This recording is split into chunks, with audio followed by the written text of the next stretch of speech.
Well, we're at Turffontein on the Steinside track on Sunday, the 26th of February, and we're racing alongside Hollywoodbets Scottsville. And this is a fantastic race card. Of course, now things are in full swing when it comes to the Highveld season. They got 10 races on the go. We got some feature races to look forward to, and always a pleasure to have our man that's in the hot seat when it comes to racing from Gauteng, and it's none other than Alistair Cohen. Alistair, we've just been chatting off here, and it's, maybe I'll start off the show on a positive note, and it's something away from horse racing. Well done. We are very proud out of South African ladies who have made the World Cup T20 final. Well done, ladies. They will be facing Australia in the final. It's a Southern Hemisphere final. And Australia, obviously, the #1 ranked team amongst the women for T20. But Alistair, our girls, wow, beating England, they've done us proud to reach the final.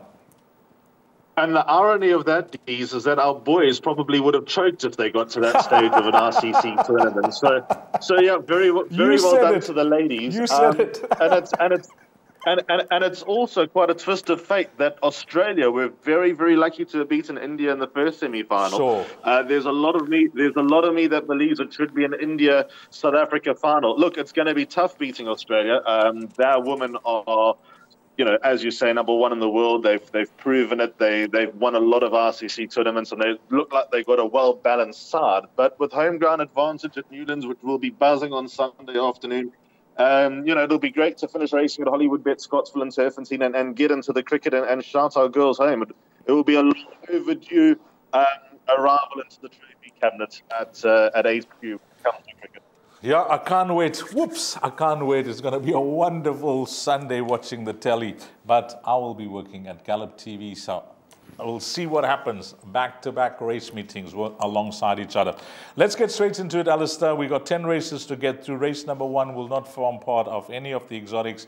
Thankfully, it's a maiden juvenile plate over 1160 because they are all first-timers here. And I'll give you the betting of these horses. #1, Captain Efficient, 7-1. #2, Dream State, 8-1. #3 is Gimme Another Chance, Mike the Cox runner for Kaya Stables. That has attracted betting support, and this betting proudly brought to you by Hollywoodbets. 13-2 into even money anti-post. #4, Purple Predator. Pure Predator is at 7-2. The purple comes up next. That's Purple Ninja Turtle is at 12-1. And #8, Take It All at 3-1. Alistair, well, I'm of no help beside what I have with me, which is a form guide. And they generally have comments, and I've got the computer form with me. I'll give you the comments. #1, hoping for a good run. #2, will need the run. They couldn't get hold of Mike de Kock for #3. #4, Nice Horse, will need the run. Couldn't get hold of Waishong Mawing for #5. And then #6, may need the experience. Well, as we've come to know, we'll rely on what we see at the course and, of course, the comments that will come through from the presenters on the day. Yeah, Dees, well, #3, Gimme Another Chance as far as breeding is concerned, does look the one to beat by Gimme the green light out of a very well-performed mare, Final Judgment, who, of course, was trained by Glenn Cotson.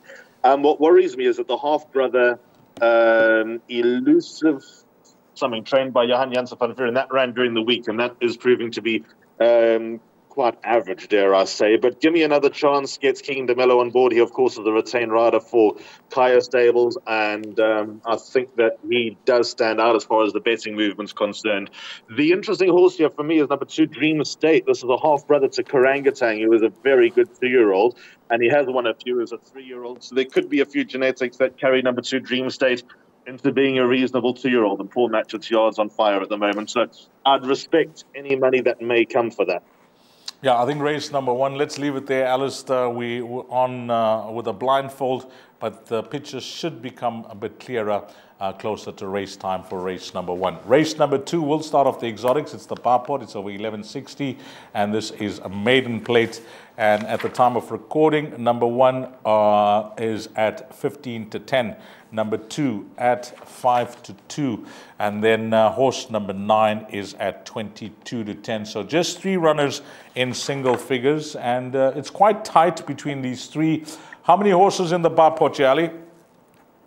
I think we'll need at least 2 Ds. Number 1, Ozenker, is very interesting because we, of course, saw Stratospheric for the same connections turn up with Tony Peter on Wednesday nights and win a frightening race. I mean, I don't see horses tug up the hill at Turffontein and win by double figures. That you can't make that up. That was just almost too good to be true. So let's see if Lightning can strike twice. The worry I have with Ozenker is that he shows pace and he falls into a hole over 1,000 meters. So if he can sustain it over an extra 1,160 meters, I do make him the right horse in the race because, as we know, Cape maiden form especially does look to be a few lengths superior than anywhere else. So number 1, Ozenker, would be my top choice, and I would back him up with number 2, Phantom of the Forest. I'm just a tragic supporter of Phantom of the Forest, and I'd rather be on his side when he wins than against him. Richard Free takes him out for Joey Soma, which is an interesting jockey booking. He's not a horse I'd follow off a cliff. He's not a horse I'd go broke on, but he is going to win his race, and I'd rather than me being with him for the last 5 or 6 runs since these preview shows on Gallop TV started, I'd rather be on his side when he does win and not have any egg on my face. So I think the 2 will suffice on the place accumulator. I have respect for number 9, poured some sugar on me, but I don't think her form lines, even though she was collared by a promising horse, Winter Muse, I don't think she'll get that close to Winter Muse again. So there wasn't too much in behind. You know, but with no disrespect, now when it comes to the work riders, Gauteng sets the standard. I say this because, you know, Justin has tried to win with this horse with work riders in the last 2 starts, and he's failed. You know, can that work rider form be good enough to be competitive in Gauteng? That's my question about the 15 to 10 with number 1. Yeah, well, you know what? Shorty Fanny, who rode this horse on the 17th of December, Justin swears by him. Justin thinks that he's great. How great, I don't know, but Justin loves him. What's interesting, though, is that in the run to Gimmy's Laddie, where Ozenker ran second, third was Black Egret, who won a maiden much, much stronger during the week, and fourth was a horse called Master Point, who was also subsequently won. So I think that is one of the stronger work riders pieces of form. Certainly as far as Cape Town work riders' form is concerned, that's probably best ever. Yeah, and if you just want to, as Alistair mentioned, if you just want to judge Tony on the way these horses are performing, well, Stratospheric has set the bar very high with these horses coming down from Cape Town, winning the other day. So 1 and 2 for Alistair in the bar pot. Race number 3 is over 1,600 meters. It's a maiden plate for fillies and mares. At the time of recording, number 2, Roslyn, a winner midweek, is out. 4, Aunt Pity Pat is out. And let's give you the horses in single figures. Well, we have an odds-on favorite, and that's number 1, Keep the Fort, at 7 to 10. The stable Companion, number 3, is at 5 to 2. And then we've got 2 horses. There is a big gap then in the betting market. That's the fixed odds betting market. Number 10 at 8 to 1 and 11 at 7 to 1. Is this one of the good things on the card? Race number 3, Keep the Fort for Lucky Hoodalakers? Geez, when I was looking at this race, I was trying to talk myself into finding something to beat number 1, Keep the Fort, because I think you could make a more compelling case for something that brings any degree of reasonable form into the race, but I don't see any. You know, Marty Goddess probably being the key piece of form, and this horse Keep the Fort has got unyielding held by around 4 lengths. I don't see that turning around. I mean, I don't think Memorial Day is going to be running in feature races this season, and Keep the Fort was easily kept at bay by Memorial Day, but I just think she found the right type of race. I don't think she'll get a better chance to win. The scratching number 2, Roslyn, does make it a lot more straightforward. And when looking around, I don't see too much. Number 11, Turn the Beat around drops and distance. She probably didn't get home last time when going to the front. Maybe she could be upwardly mobile, especially out of stall 1. But again, I don't see her beating number 1, Cape the Fort. Place accumulator, bar pot banker, and set yourself up for the pick 6. Yeah, numbers 3 and 11, the two from the De Kock runners. There's a big difference in the betting between the two. And I wonder if that's because of Keegan DeMello or because of that last start. Because turn the beat around, I'll give a chance for that exacta position on the strength of the form lines that she represents, especially with Prime Example coming out to win. But I think for the place accumulator, as Alistair mentioned, number 1, Keep the Fort, could be good enough for the top 3 if she does not win it. Well, she's 7 to 10. She looks hard to oppose. Race number 4 is the first of our features, and this is over 1,000 meters. And it is the Bohemia handicap. And what's the field look like? Well, it looks like quality because there's some really nice horses here. Number 2, Alula Star, 5 to 1. 3, Colfact, 33 to 10. 4, May Queen is in double figures, which surprises me. 5, Rose for Trippies at 9 to 2. 6, Rockets Red Glare. What a win last time out, 7 to 2. 7, Queen of Coal, that is at 8 to 1, and it's 4 to 1, number 8. Good Queen Bess. Now, I'm going to start off with Good Queen Bess because last time out in that blanket finish, yes, it was a lower division handicap where the average rating was an 80. This is a 93. Wow, that was a tremendous finish from this horse. Smith & Wesson did nothing for that form during the course of the week. But the fact is she's been carrying 61 kgs to victory last time out. And although she's taking on stronger, she may feel like she's loose here with 52 on the back, Ali. Geez, I must confess I don't like this race. And Good Queen Bess's high-numbered draw does give her a chance. I remember when she started her career, she won on debut, and there was aspirations to hit some heights as her career went on. She's probably just been a late developer. And I remember when she won at Hollywoodbets Scottsville. Yeah, that was her return to winning ways. And Mike DeCock said openly in the interview, I've read her wrong. I've been trying to make her stay, and she probably doesn't want to stay. She's a sprinter, and here we are, and she's been limited to sprints since, and she's only put 1 foot wrong, which was at the Vaal Classic track when coming back from a 3-month layoff. So there could have been any amount of excuses for that.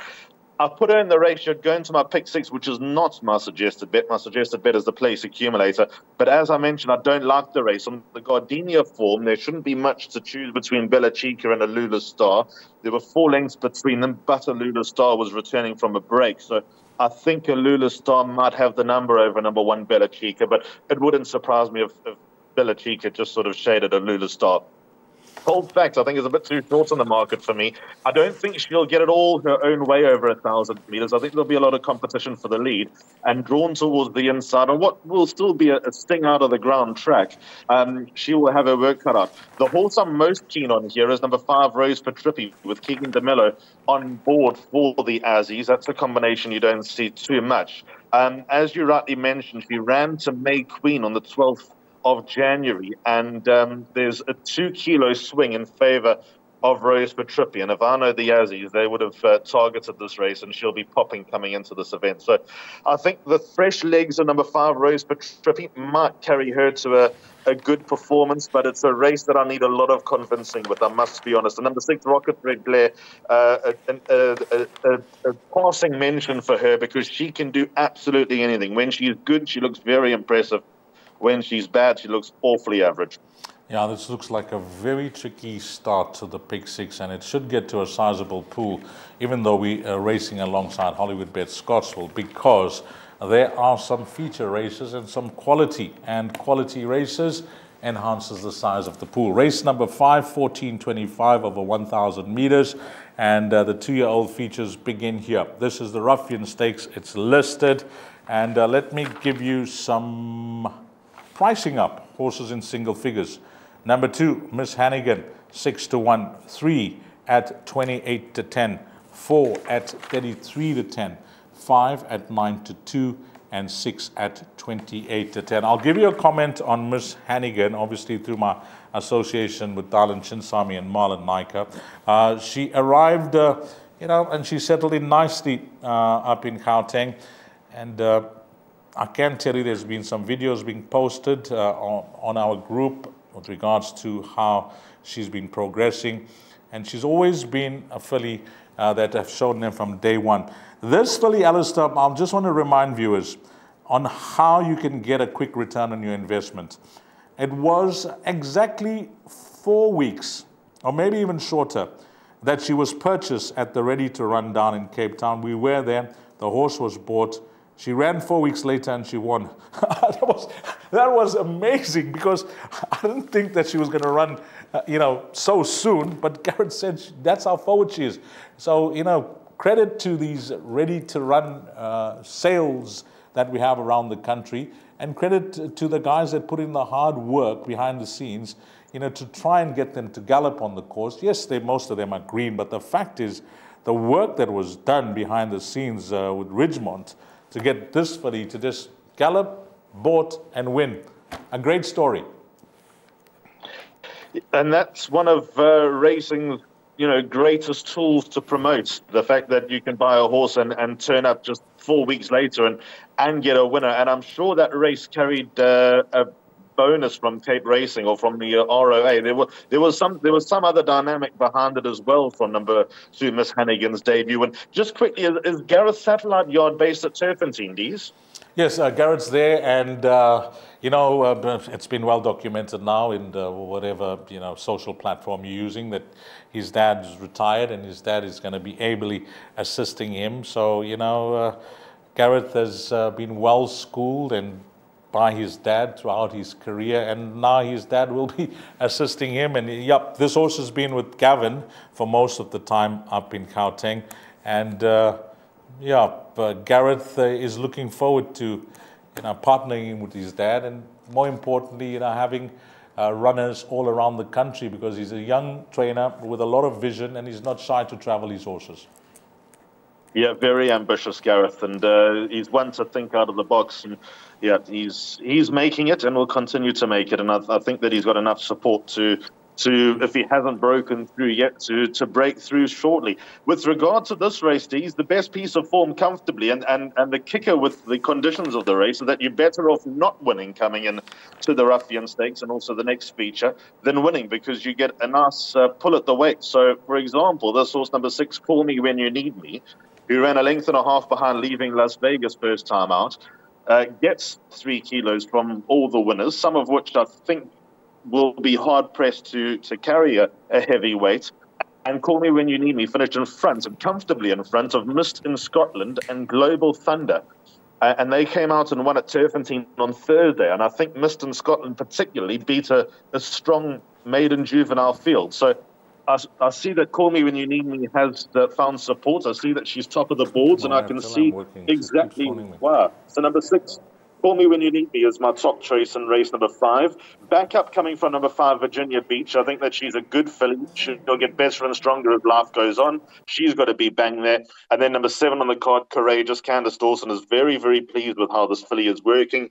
This race has been a target. She was a little bit underdone coming into her last start, not for any other reason other than the fact that there was a bit of rain around. There obviously has been rain around for the last, not for the last week, but prior to that for 2 weeks consistently. But number 7, Courageous, will give a good size. And on all pieces of collateral form, she's got her rivals pretty much in a line with her. And she's another one that's going in the right direction. So 5, 6, and 7 for me in the place accumulator. 5, 6, and 7 for Alistair. And I think just with regards to numbers 2 and 4 in particular, just follow the results at Hollywoodbets Kenilworth on Saturday. You could gain some more confidence with regards to the form lines that day represents Miss Hannigan and Ripple Effect. On to the 6th race, Stormbird Stakes, a listed race over 1,000 meters.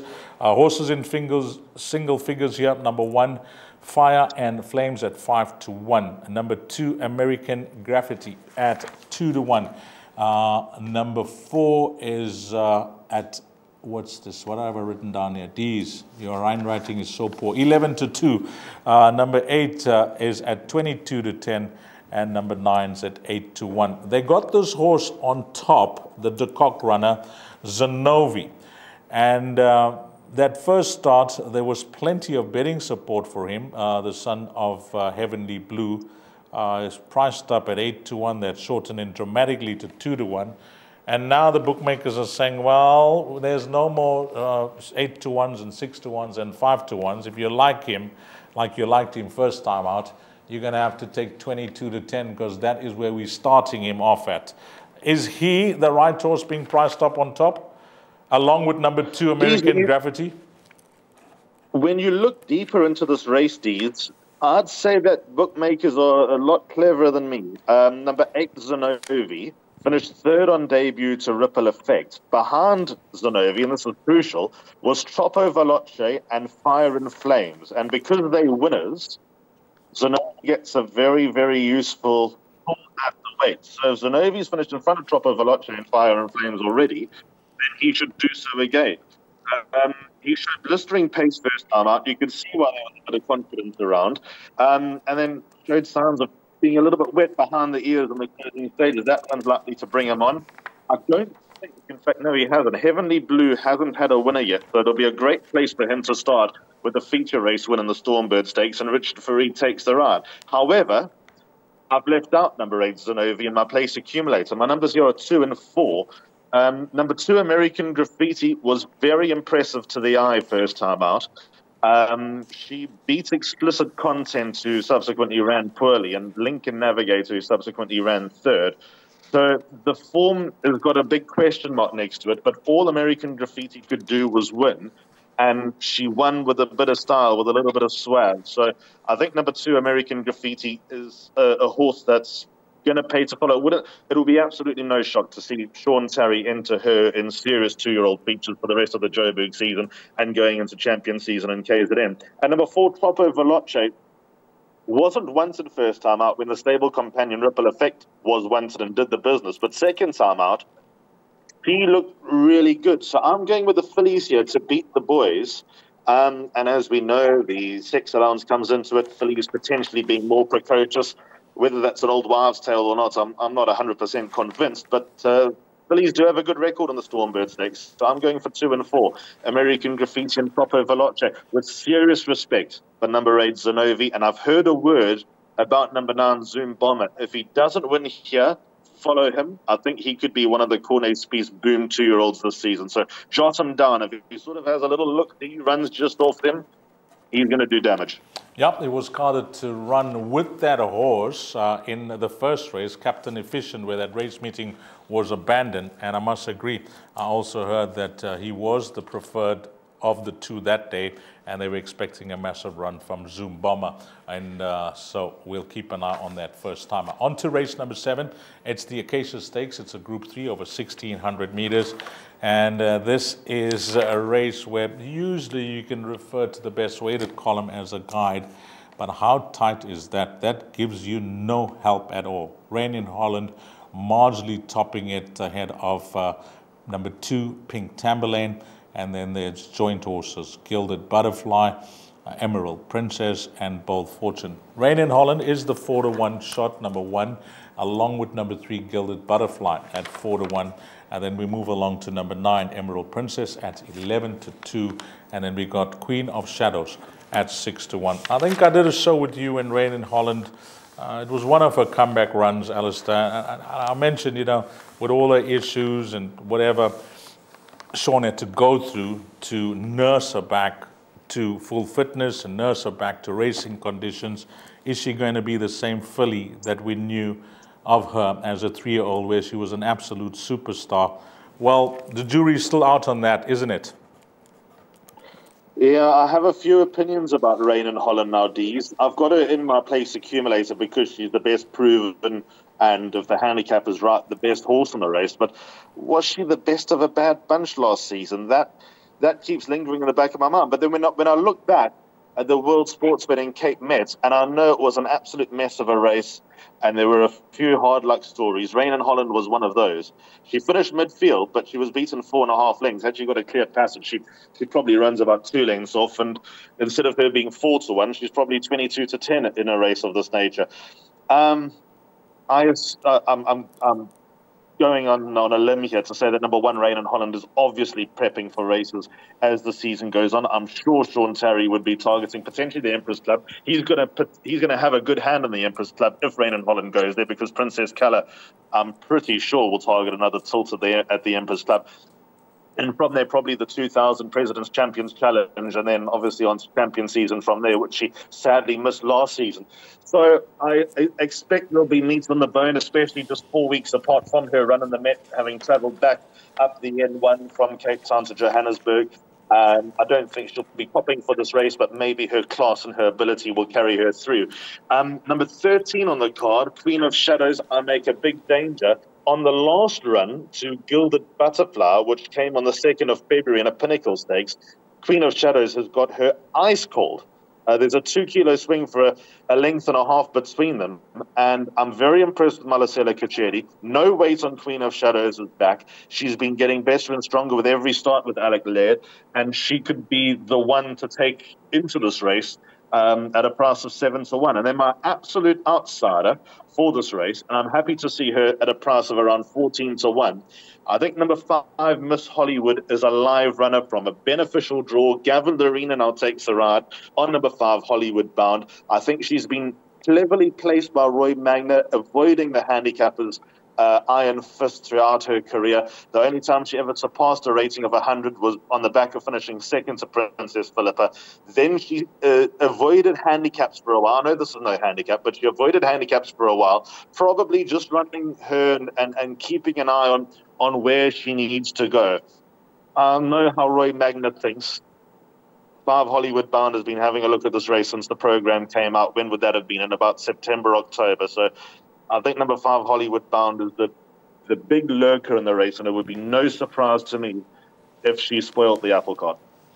That's race number 7 over 1,600 meters. It looks like a race where you'll get through with the minimum spend. You have done exceptionally well there in whatever exotic you are playing. On to race number 8, 1160, a Pinnacle Stakes. And here, yeah, I looked at it and I looked at it again. And I promise that I've just come up with 2 horses, Alistair, and I'm going with how they got them priced up. They're both actually joint at 3-1. Number 1, William Robertson, and number 5, Full Velocity, of course, the 4-year-old gelding against the 5-year-old mare. Off the balance, horses in single figures, number 3, Eden Rock, number 4, Valdosia at 8-1, 6 Profit. Surprisingly, they got that at 6-1. And number 7, Quantum Theory. Now, this was the horse that I was wanting to include along with my 2 runners at around 4-1. And I'm just suggesting to the guys out there that in this race over 1160, I'm expecting a form result. Do you see it the same way? I can't see William Robertson getting beaten. He's the best sprinter in the field. There are horses here that are better over further. And of the sprinters that have achieved it at a high level, they just seem to have lost their way. The likes of Eden Rock. I know Icky Guy's claim to fame came over a mile when he was a 3-year-old winning the Gauteng Guineas. I hear what you say about Quantum Theory. I rate Quantum Theory out the top draw. I don't think he's all that far away from the best 3-year-old colts in South Africa, but this also looks like a setup for him going into a race in the future. He could be very effective in a race like the KZN Guineas, especially if the likes of Charles Dickens, Rockpool, etc. Skip that Royal Victory, another horse that comes to mind as a potential KZN Guineas horse. But I reckon Quantum Theory is a live chance there. William Robertson, I think the break would have done him a world of good. He probably bit off more than he could chew in his last starts, going 1,800 and 2,000 metres, although not disgraced at all in the Victory Moon when giving weight to the field. His record coming out after a break reads 2 starts with 2 places.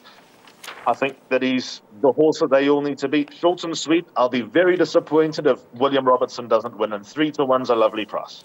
Some bold and big confidence coming through from Alistair Cohen there. And 3-1, number 1, William Robertson in race number 8. The 9th race is over 1160, and this is a merit-rated 88 handicap for fillies and mares. Let me hear what you have to say about this field before I'm going to let you know what I have to say, because no prizes for guessing. I like a horse here, and I like a horse a lot. Number 1, 8-1, 5-2. I see number 4 is at 8-1. 6 is at 6-1 at the time of recording, and the other horse is number 12 at 5-1. What's your thought here, Alistair? I don't like the race. I know who you like, but you can reveal that. And you know what? Just in a twist of fate, I don't have your horse on the place accumulator. No. I've gone 1, 6, and 12. I've gone 1, 6, and 12. Is my horse is my 3 horses one of yours? No, obviously not. Obviously not, Ali. No. Yeah. Okay, so I've gone 1, 6, and 12. My first choice here is number 12, Permissive Avanti. Keegan DeMello is up for Johan Janse van Vuren. Yes, the form of the yard is a worry, but Permissive Avanti has plummeted down the ratings now, and she is now very close to being effective, and I like the booking of Keegan DeMello. Number 6, Silver Winter, I think is a good filly. If Rocket's Red Glare does justice in the Gardenia handicap, then number 6, Silver Winter's price will halve. Interesting that Gavin Larena sticks with her. He's 2 from 3 on this filly, and the only time he got beaten on this filly was on Christmas Eve over 11.60 when not much went right, when she returned fatigued and blowing. So she probably just needed that run. It was pretty wet in Joburg leading up to that, because I got back in on Christmas Day, and there had been a lot of rain around, so I assume that she missed a bit of work. And then number 1, Midnight Gem. Just because I'm sentimental with Midnight Gem, she's always done me a good turn, and I think the addition of blinkers could just bring out a little bit more. I hope she doesn't do too much with blinkers on, because she can gallop freely, but she's drawn hard up on the outside. And as we saw on Wednesday evening, the last time they raced on the standside track, the outside was undoubtedly the place to be. And that is why I'm not mad about your horse, Dees, even though she is pretty much a winner without a penalty. Well, she got a penalty for her last start, but had she won, she wouldn't have been given £4. She probably would have been given 6. Yeah, this filly, and I hear Alistair, 1, 6, and 12 is numbers, but number 5 in the beginning. I know that she's dropping down in distance. She's usually outpaced, as we've seen in all of her runs. She was under the radar, not that they didn't like the horse on debut, just that they thought that she was going to be green and she will need it. But it was a huge, pleasant surprise. And next 2 starts, she's shown that she can really turn on the jets when needed, the way she finishes off her race. It's unbelievable. I watched that replay a few. I've actually deleted that replay from my phone now, how she lost last time out. I mean, Samanga was, the way he was traveling, and I thought she was going to sail past that horse, give me a light. But credit to Rachel Vinegar not throwing in the towel, and similar type of ride on when she won on Eye of the Prophet in the previous race. She had 2 excellent rides to win those 2 races. But in the beginning, although dropping in distance, I see there's going to be pace, there's going to be speed. They've engaged the services of Richard Fourie. I think he'll have enough time. I hear about Alistair saying about the draw, but I think he'll have enough time to sass things out. She's not going to be with the early pace and speed, so hopefully, you know, from that draw, he can get a nice cover wherever the going is better. And when they get into that final 400 meters, I don't see anything that can match up for pace and speed. If they don't stretch out and they don't develop, a very useful lead, I don't think she is going to be a horse that's going to be prayerless. She's going to run them down. I like her a lot here, Ali, but this will all happen on Sunday in race number 9. And then on to the 10th race, the lucky last over 1,400 meters, a fillies and mares, 78 handicap. And what's happening in the betting here? Number 1 at 18 to 10. Then we move along to number 5, National Star at 6 to 1. 6 Save the Queen at 7 to 2. And then we got 8 Defender of Rights at 9 to 2. I think this could be a very useful quartet to catch. That quartet the other day, where I liked a horse, Bearded Khan, who ran no type of race. Alistair actually liked horse number 8, I think it was, that ran... Pendragon ran second. That quartet, kept an eye on it because I did play a quartet. It paid in excess of 6,000 Rand. It paid exceptionally well. And you found the right horse to rove in all of those bets, Alistair. Can we get the quartet here in race number 10? That would be nasty. Well, we got a smaller field A, so I can't see the quartet paying 6,500 unless we get a result of... 10 from 11, then 7 and 3. Speaking of number 3, what really breaks me about this race, Dees, is I think the 3 best horses in this race have got the 3 worst draws. Number 3, Princess Ozma. I want to start with her. She ran a Group 1 level. She's probably not a Group 1 filly, but she ran a Group 1 level of a rating of 93. She's come down to an 83, so she's down 5 kilograms, she's down 10 pounds. For not doing a hell of a lot wrong, just without winning. So I think the handicap has been kind on her, but her draw leaves me a little bit perturbed. If she was drawn anywhere between 1 and 7, I'd empty out at the number 3, Princess Ozma, I must be honest. Then for me, I think the second best horse in this race is number 8, Defender of Rights. Who just seems to be going close without getting her reward. Richard Ferry rode this filly once before. She beat Pashasha. Pashasha's, average, dare I say, but her run in the Oaks trial shows that there is a degree of ability with number 8, Defender of Rights, but she's come back to the sprint middle distances and she's done little wrong. She's probably just forgotten how to win. Maybe Richard Ferry could remind her, but she's also got a bit of an awkward draw. And then, for me, I think the third best horse in the race, and maybe the horse that will ultimately be better than anything else, is number 6, Save the Queen, who's got the worst of the draws. From last time being drawn 1 out of 1 behind Gimme a Light, and that form will be under the spotlight 35 minutes earlier. Now she's not going to get all the ideal positions. I thought her win over 3 strands when exiting the maidens was very encouraging. I don't think 3 strands is all that bad. And then she beat Irontail, who, of course, has held form since. So there's a strong case to be made for number 6, Save the Queen. And if not on Sunday, I think that she will win her races, and I think that she'll turn out to be above average, maybe not world class, but maybe not Group 1, Group 2 level. But I think she'll be more than okay. So that's the interesting kicker I have. The quandary is, what bet do we play? Maybe I'll just go. I think the price is appetizing on number 3, Princess Ozma. So I think we can get away with a good place bet on race 10, number 3, if you are in a little bit of trouble. Number 1, no mention. 18 to 10 on top. 3-year-old Giving Weight. Quantum's done nothing since these. Good draw, yard in form, coming off. Okay, well, 68 days for me is not a layoff. I prefer others, I must be honest. I just think that, Princess Ozma, for example, having run with the quality that she's run with, and Pierre Azul, even though ran in the Fillies Mile, she didn't rip up any trees there. I'm looking to beat her, I must confess. Well, Alistair's found a nice horse here because those odds are 10 to 1 on number 3, Princess Ozma. He mentioned number 8, Defender of Rights, that's at 9 to 2. And he also mentioned horse number 6, Save the Queen, at 7 to 2. However, they run there 10 to 1, 9 to 2, 7 to 2. That boxed exacta and boxed trifecta. I think you'll get cash, and I think you will get a decent return on your investment there in race number 10. Alistair, let's go to your suggested bet, which comes up on screen now, and maybe you can just talk us through it. Okay, so the place accumulator is my suggested bet. That starts in the 3rd race at 1:15. Don't miss out. There's obviously a feast of South African racing coming up on Sunday because double headers these days are very rare. So I've opened up with a banker in the form of number 1, Keep the Fort. By default, I don't think anything can beat her. By 2 and 5, Alula Star and Rose for Trippy in a race that I'm very tentative with. By 5, 6 and 7, Virginia Beach, Call Me When You Need Me, and Courageous, with Call Me When You Need Me being a pretty solid first choice. By 2 and 4, American Graffiti and Troppo Veloce. I've gone with the fillies in the Stormbird Stakes.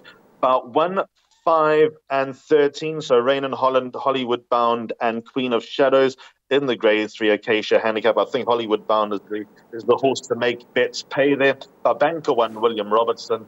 And then the final leg, 1, 6 and 12, Midnight Gem, Silver Winter and Permiso Avanti. Well, absolute pleasure, Alistair, as always, and I wish you all the best there. As we mentioned, there's some exciting racing that you are looking forward to as we are here in South Africa. Take care, my brother. Cheers, Dees. Thank you so much. And to all the crew and to all the viewers, have a wonderful Sunday, and I hope that it's all goes according to plan. Yeah, thanks a lot to Alistair Cohen on behalf of the Gallop TV team and myself, Dees Danan. Have a blast. Find all the winners. Hopefully it turns out to be a huge profitable day for you if you are racing at Turffontein on Sunday, the 26th of February. Until we meet again, you take care. Salane Gashle.